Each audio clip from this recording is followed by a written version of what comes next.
Kinakabahan na yung yung banda, oh.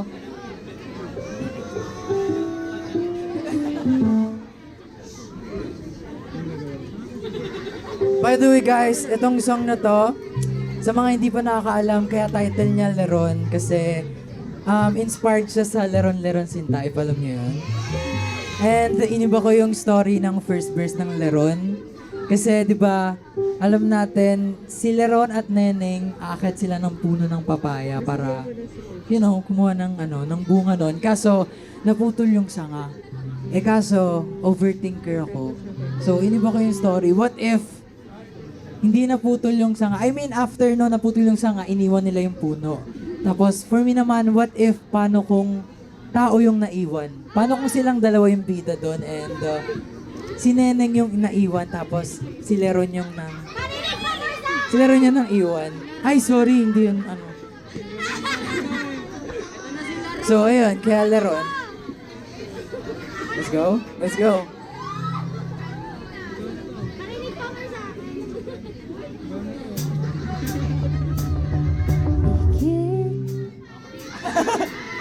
We're so sorry.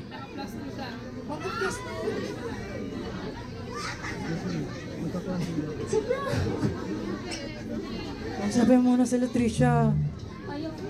Kamusta kayo, guys? Kamusta? Hi, live. Guys. Mag-interview muna tayo. Sino pwede interviewin? Ito nakakaapat. Hello! Hello. Kamusta? Humble na kayo. Oh my God. Sure. Hi, kamusta? Kamusta? Ayos lang ba? Kamusta ang puso? Ayos na ayos. Ay, meron? Sana all. Hi, ate. Hello. Anong name mo? Ella. Nice to meet you. Oh, thank you guys so much for coming. Gina, let's go. Okay, let's go. This is Leron.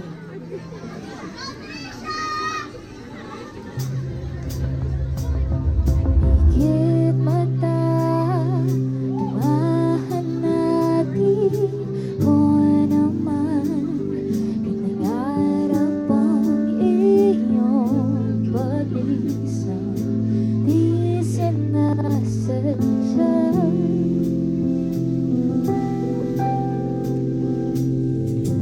Pagmamahal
guys so much. That is Leron. And palakpakan natin si Trisha.